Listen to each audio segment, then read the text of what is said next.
Hi, I'm Brett, and this is another update from me to explain to you some common mistakes that people make with their Subarus, and in this particular case it's an 03 STI with lots of little problems with it. We won't talk about who actually owns the car, but I'm sure when he's watching it'll work out it's his car. But it's a great opportunity for me to point out some little errors that are often overlooked in servicing the car. So if you come underneath, you see the first thing which is interesting in this car is it's got extractors. So it's very, very close to the front pipe, but you can see where it's been rubbing when the engine's been driven hard. Another thing is it's had a front mount fitted. Now whoever's fitted the front mount hasn't fitted it very well. And these fittings are obviously falling out, so when the car's driving along the road, this can go back and rub against the tyre.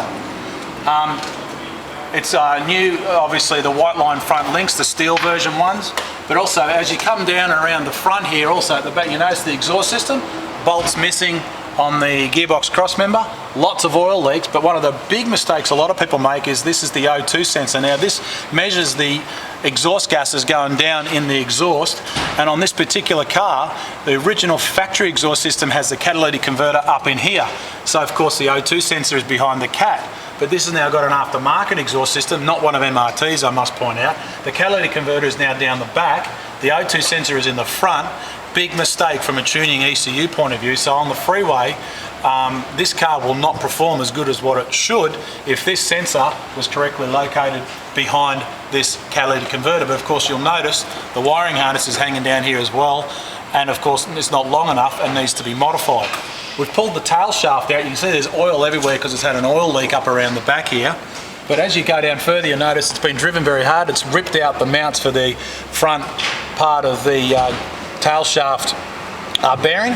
And as we go right down to the back of the car, you notice on this side it's got a buggered drive shaft boot where the clips popped off because the exhaust system has actually been rubbing on the drive shaft, and it's broken the clamp that holds this boot over the drive shaft, and all the grease has come out. So you can see all the huge amounts of grease and the mess up underneath there. And if you come around this side and get my cameraman to come around, you see all this oil and grease around here. Another big leak from all the grease from that side's come across the top of the diff and also mixed in with an oil leak, which is common on the rear diffs when these cars are driven hard. Just from a general point of view, you'll notice that this one's also got a Canon muffler on the back and a universal fitting bracket for the exhaust system. And of course not exactly fitting very well, because if you look up under here the whole thing moves and wobbles around, and you can see where this hanger has been right up underneath here and can potentially pop off the top mount. And if you come right around this side, you'll notice it actually has got one of these variable diaphragm rear mufflers. Now there's a technical audio file on our website where I go into a lot of details to explain why these are a real big problem with tuning for Subarus. But just briefly, when the barrel is open, this is a straight through exhaust system, so it's got good high performance, good flow, which will pull a lot of boost. So if you tune the car for that, it'll go extremely well. Mind you, it will be very noisy.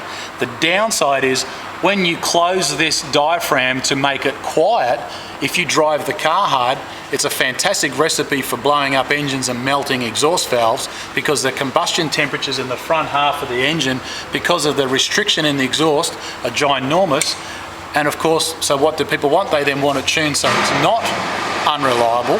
But of course, then when you have it tuned for a restrictive system and you open it, you then have an unrestricted system and you have a car that will then be more flowing, and the boost control will be all over the place. So there you have it, a couple of things to look at from a modern day Subaru WRX STI, very common on the Subarus.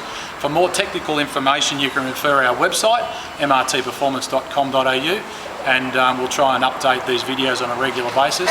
Thanks for watching.